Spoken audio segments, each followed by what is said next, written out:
President-elect Bongbong Marcos is all set to take his oath as the 17th President of the Philippines tomorrow, June 30. The Securities and Exchange Commission affirms an earlier decision revoking Rappler's license to operate. And the National Telecommunications Commission issues new restrictions on block time deals.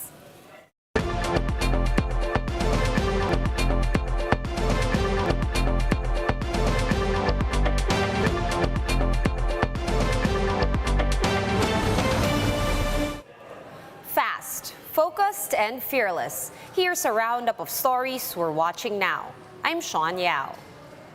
The National Museum in Manila is all set for the inauguration of President-elect Bongbong Marcos tomorrow. A simulation of the program, including the oath-taking with Supreme Court Chief Justice Alexander Gesmundo, was conducted earlier this morning. Some 1,200 guests are expected to attend the inauguration, but only VIPs and dignitaries will be allowed inside the museum. Supporters who wish to witness the inauguration can do so from the Intramuros Golf area. Rallies and protests will be allowed at the Freedom Park.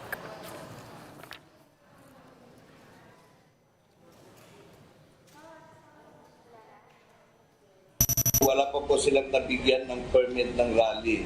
So, be that as it may, kahit po wala silang permit, ay pwede sila dito sa Freedom Park. Pero the moment they will step out area as a group, they will be prevented. Una, baka makasagabal ito sa pinapating rerouting scheme. Meanwhile, rallyists assure that protest activities will be kept peaceful. According to them, they will be there just to voice out concerns. Walang gulong mangyayari kung hindi manggugulo ang mga pulis, ang mga forces ng Estado. Kung wala naman kaming mga armas, wala naman kaming mga sandata na gusto lang naman namin ipaabot yung aming mga hinaing. One News Now will be back with more stories after this quick break. Keep it here. Every presidency is a chance for change. Every inauguration is a moment in history. On June 30, Ferdinand Marcos Jr. will be sworn in as the 17th President of the Republic of the Philippines. The ceremony, the tradition and history, and the changes and challenges facing a Marcos presidency in the next 6 years. Ang panunumpa ng ika-17 Pangulo ng Pilipinas. Live coverage starting 9 a.m. Thursday, June 30. Watch us. One News. All sides. All the time.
are still watching One News Now. I'm Sean Yao.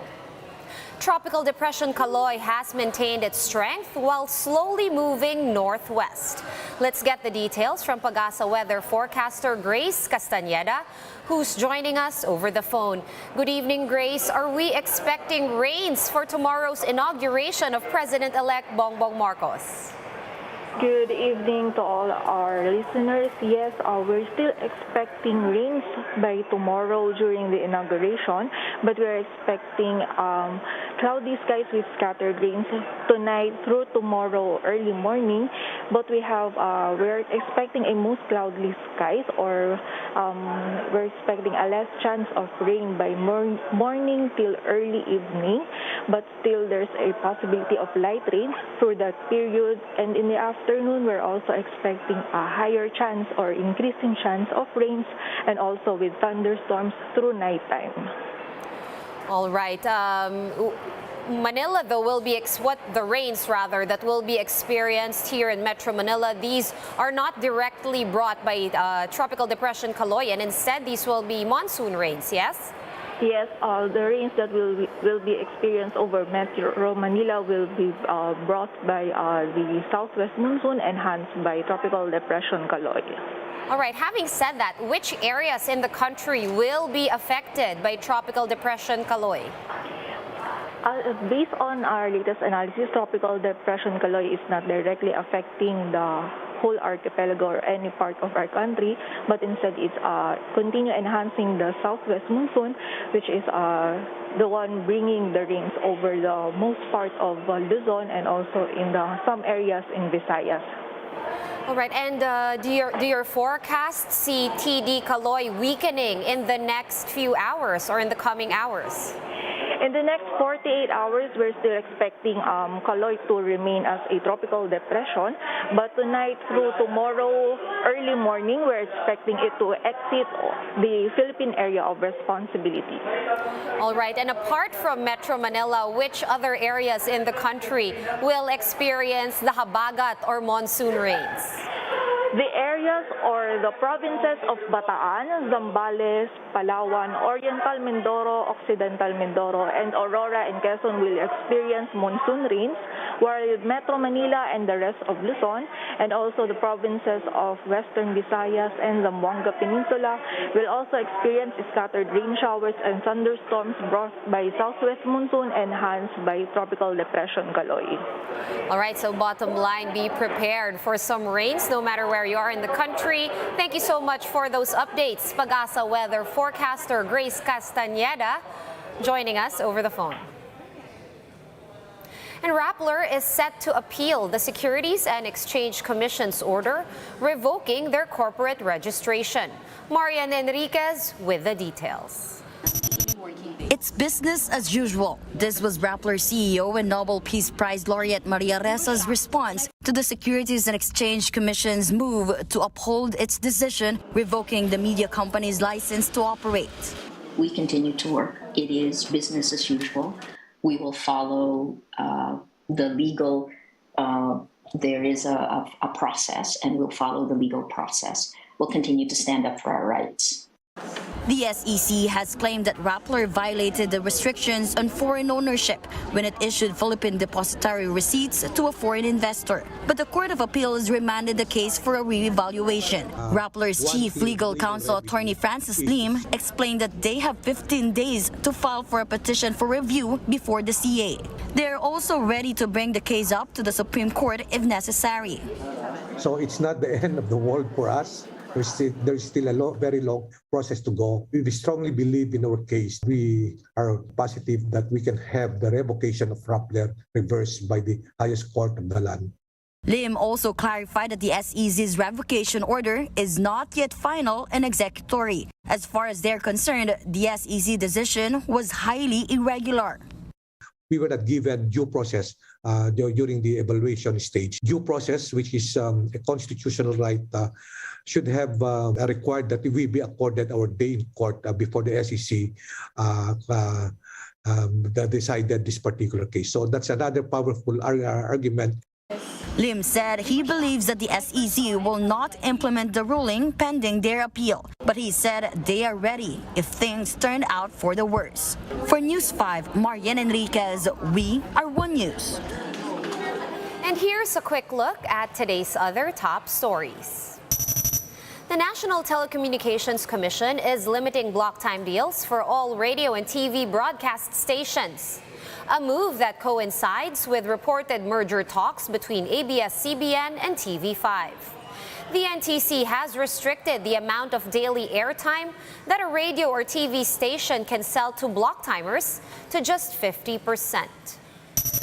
The Health Department is urging the Private Hospitals Association of the Philippines, or PHAPI, to coordinate with them on healthcare workers' COVID allowances. The DOH said the release of funds for the COVID allowance is delayed because some private hospitals have not submitted the necessary requirements as yet. And the Philippine peso settled at 55.058 against the US dollar at today's close.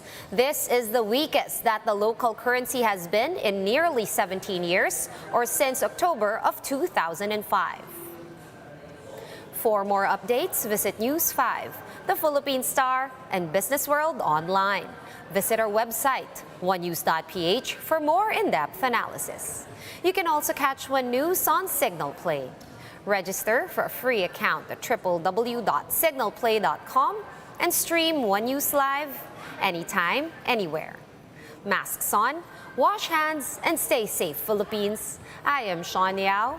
We are One News.